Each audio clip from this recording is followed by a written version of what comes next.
నెల్లూరు జిల్లాలో మైనింగ్ అనుమతుల కోసం చేపట్టిన ప్రజా అభిప్రాయ సేకరణ రసాభాసగా మారింది. సైదాపురం మండలం తుమ్మల తులపూరులో సివిసి మైనింగ్ కంపెనీ కోసం అధికారులు ప్రజా అభిప్రాయ సేకరణ ఏర్పాటు చేశారు. మైనింగ్ అనుమతులకు వ్యతిరేకంగా గ్రామస్తులు ఆందోళన చేపట్టారు. చెరువులో మైనింగ్ చేసేందుకు ఎలా అనుమతిస్తారు అంటూ మండిపడ్డారు. జాయింట్ కలెక్టర్ వెంకటేశ్వర్లు సమక్షంలోనే తమ వ్యతిరేకతను వ్యక్తం చేశారు. మైనింగ్ తో స్థానిక ప్రజలకు ప్రాణహాని కలుగుతోంది అని ఆగ్రహం వ్యక్తం చేశారు.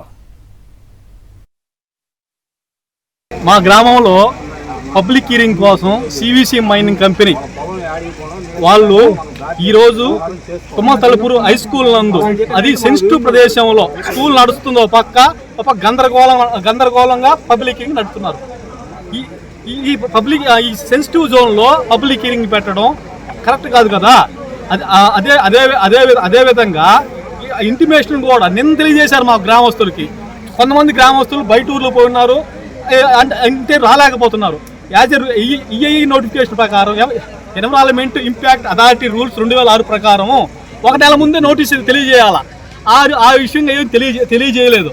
ఎస్సీలో మాకు ఆర్టికల్ 21 ప్రకారం స్వచ్ఛంగా పరిశుభ్రంగా బతికే స్వేచ్ఛ కూడా మాకు లేదా? మా అభిప్రాయాలు మీరు తీసుకోరా? మీరు మా అభిప్రాయాలు తీసుకోకుండా ఈసీ ఇచ్చేస్తారా?